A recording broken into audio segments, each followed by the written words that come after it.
This is episode 9 of Pitching Pokémon, the Journey of Janice. If you're new, checking this out for the first time, of course, please check the description. There you will find the playlist, the link to the playlist, so you can catch up and make your way to this episode and carry on from there. So this is the final episode of Pitching Pokémon, the Journey of Janice. So let's cover what's left of the story. So at this point, the leader of the Third Eye has appeared during the ceremony for the Pokemon League tournament. He summoned Lugia, and now the mission is to head to Johto and obtain Ho-Oh. So Janice should gather her friends, and after speaking to Cole and getting their mission, they returned to Carson City, which is where Janice met Sayo, the last of the most well-known generation of the Kimono girls. Speaks to Sayo, lets her know what's going on. I mean, at this point, it's a region-wide event that people are aware of what's happening on Indigo Island. So Sayo is aware of the situation and she's willing to help Janice.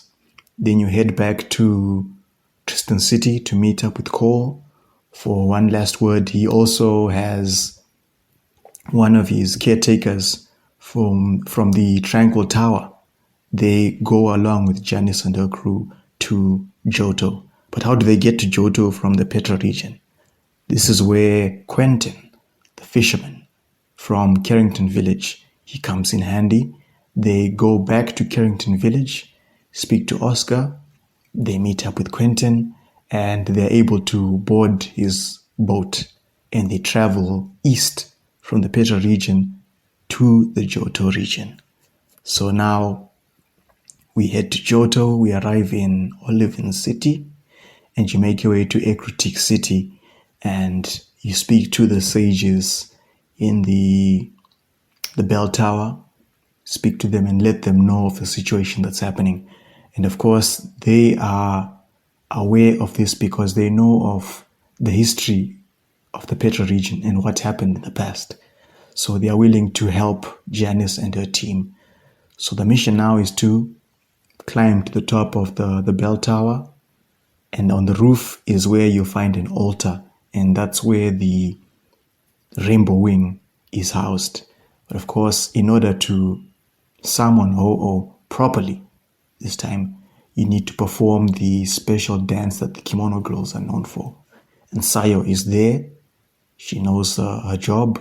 She performs the special dance, activating the rainbow wing, and Ho-Oh is summoned. Now, of course, Ho-Oh, has to test Janice before willing to go with her on this mission. So, of course, in the game version, you battle Ho-Oh, you defeat Ho-Oh. That will count as having passed Ho-Oh's test, and you obtain Ho-Oh at this point. And then head back to the Petra region, head back to Indigo Island, and you deal with the Third Eye leader and Lugia. So that's where the big battle takes place, and you defeat the Third Eye head. That ends their operations. Lugia takes on Ho-Oh. Ho-Oh brings Lugia back to its senses, and with the Third Eye having been defeated, his hold on Lugia breaks, and Lugia comes back to normal. And with Ho-Oh, they return to the Johto region, and all is normal again in the Petra region. And this is where the main game comes to an end with the defeat of the Third Eye. And then once the post game starts, this is when the tournament restarts. It's like several days later. So the tournament restarts. Janice and her friends and other trainers who've qualified for the tournament, they take part in it. You win the tournament, and then you move on to challenge Andre for the championship. So after that, with Janice becoming the champion and everything, what's for the post game. What can you do in the post game? So unlike in other games where the post game is mainly dedicated to maybe completing the Pokédex, traveling around the region, battling special trainers, or chasing after legendary Pokemon, in Journey of Janice, because you don't have to do all that, I thought maybe the post game can also be for more story content. So, for example, now that Janice is the champion, she can take on challenges. And one of those challenges is Malcolm, the leader of Squad Cool. He's gone through the gym challenge. He's ready now to challenge the league. Now that Andre is no longer the champion, Malcolm, he just proceeds to go and take part in the league. But this isn't welcomed by everyone within Squad Cool, because, like I'd said in the early episodes when Squad Cool is introduced, they are meant to be underground, niche. They are not as mainstream as Ace Team. So the idea of the leader of Squad Cool doing something as mainstream as going to challenge for the league championship, it's something that's not really accepted by some higher ups within Squad Cool. And two of the admins within Squad Cool, they break away from the main group and they go their own way, because they believe that no, Squad Cool should maintain their position of just being counter to Ace Team, staying underground and doing their own thing, not going mainstream. And that becomes a problem because now they take this splinter group just decides to do their own thing and going after Ace Team, and starting this team, I guess you could call it a war, or expanding the rivalry between these teams. And now you're seeing all these trainers fighting each other across the region. And as the champion, now Janice has to team up with Andre and with Malcolm to go after this splinter Squad Cool group to try and bring things back to normal, deal with them, and save the day. So once that has been taken care of, you've defeated the splinter group, you go back now to focusing on taking on Malcolm and his challenge. So that's one story that I had in mind. And then there's the essentials.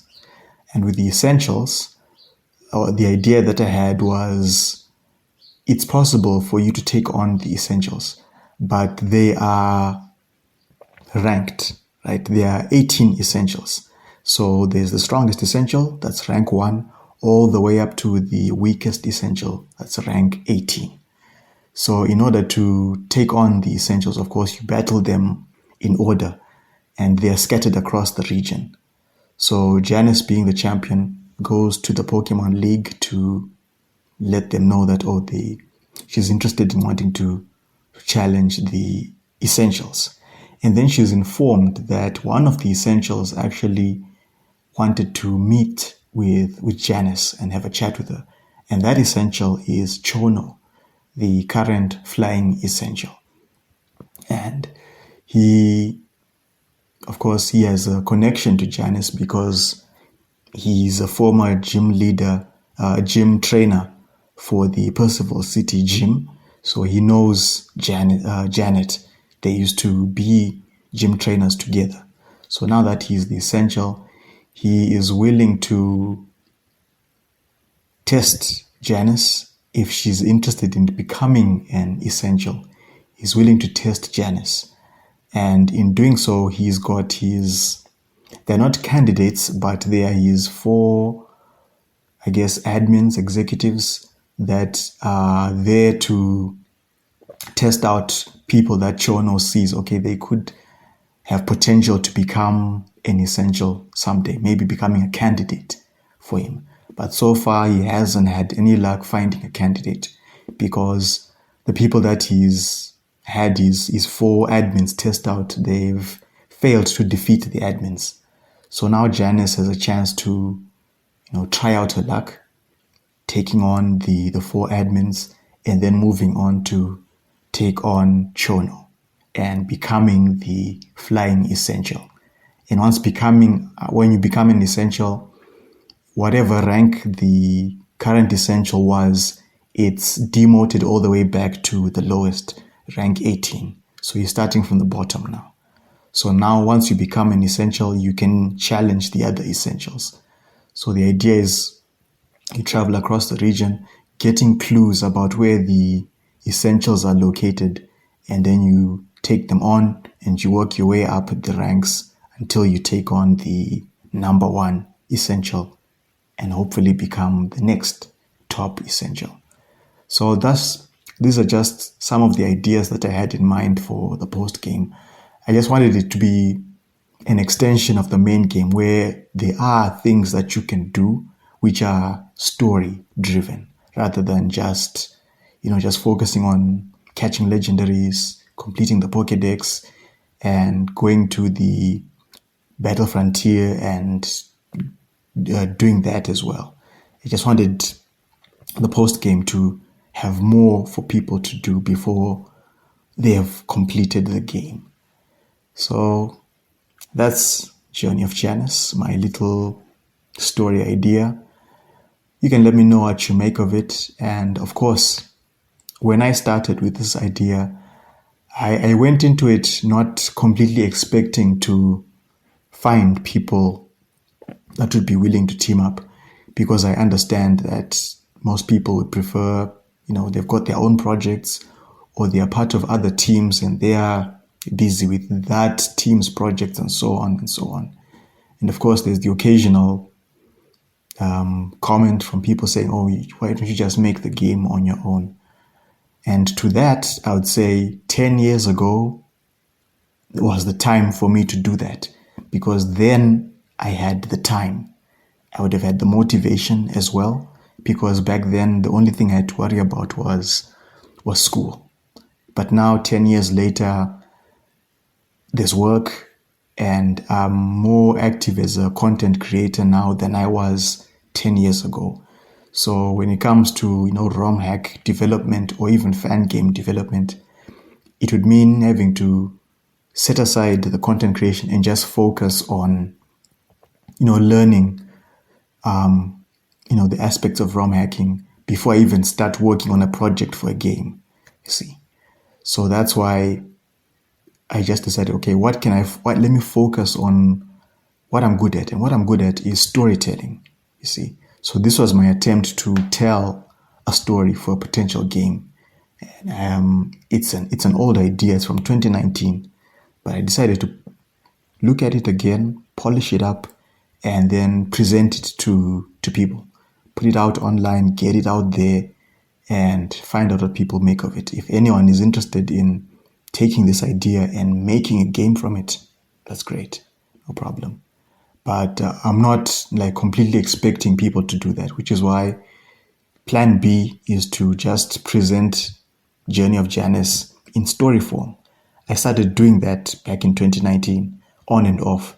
So that's why if you go all the way back to episode 0 and you check the links, one of the links that's there is for the fan fiction section at Pokémon community. That's where you'll find the story version of Journey of Janice that I'd been working on. So that's plan B. I can just go back and continue that. But I at least wanted to get this idea for the game version out there and just see what people make of it. And also at the same time, just hoping that, hey, if it leads to something, it means people get another game that they can look forward to playing, because the idea is out there, so they know what to expect for the game version, So that's it.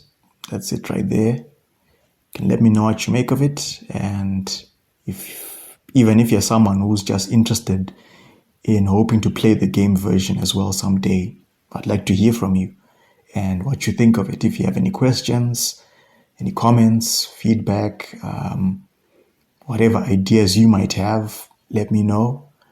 And let's see how this goes, because it's a nice idea. It's a cool idea. It's not your typical ROM hack story where it's just main character versus Team Rocket knockoff and then chasing after legendary Pokemon. No. I wanted something much more than that. Something that says this is an adventure story.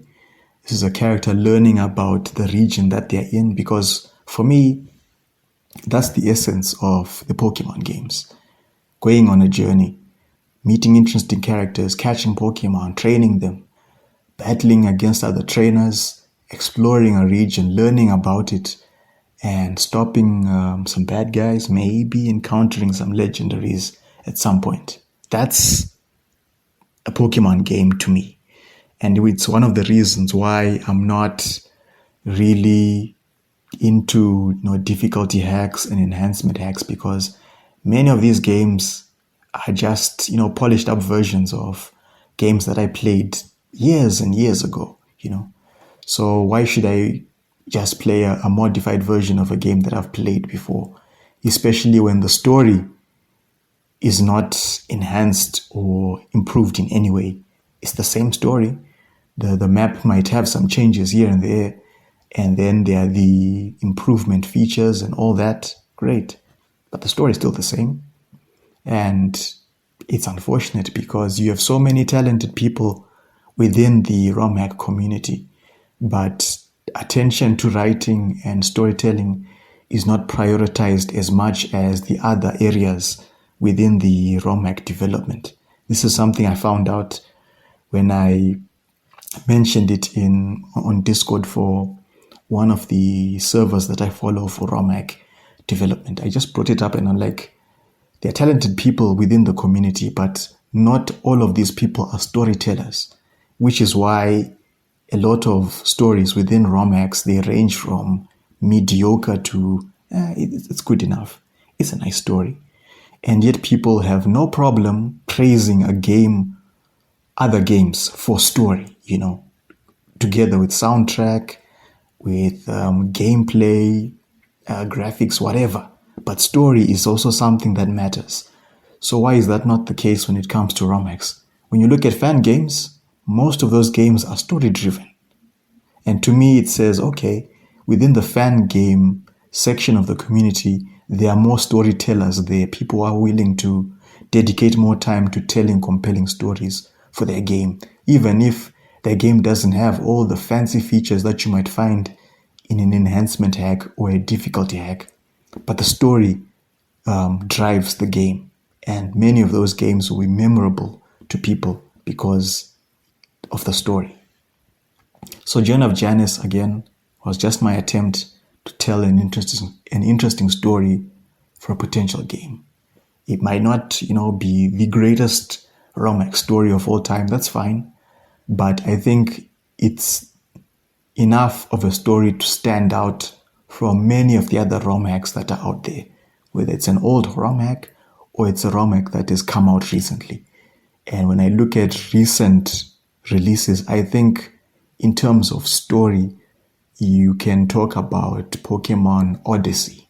That one looks like a very story-driven game. So there's Pokémon Odyssey.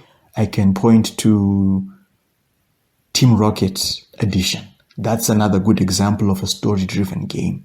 Even if you are traveling through a Kanto that just looks basically the same as the Kanto you find in Fire Red version, it's fine. It's a story-driven game. That's what matters, you see. So maybe if we could start to see more attention being paid to writing and storytelling, we might start to see more and more ROM hacks that they play well, they look good, they have all these modern features and quality of life features and everything, but also the story is solid. See, so at least if you're someone who is part of a ROM hacking team, get someone who is there for the story, for the writing. 1 or 2 people, depending on how many people you can get on your team. Make story and writing a priority. for your teams. So anyway, that's it. That's all I have to say. I hope you've taken the time to listen and watch these episodes from episode 0 all the way up to this point. If you're someone who's done that, thank you for making the time to do that. And I hope you enjoyed it.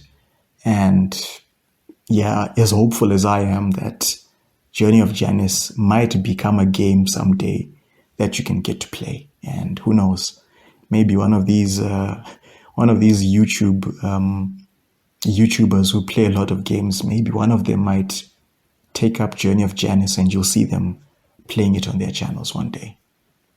Only time will tell. So anyway, thanks for listening to this episode. It's Friday as I'm recording this, so please have a good weekend, enjoy it, and have a good day, and take care.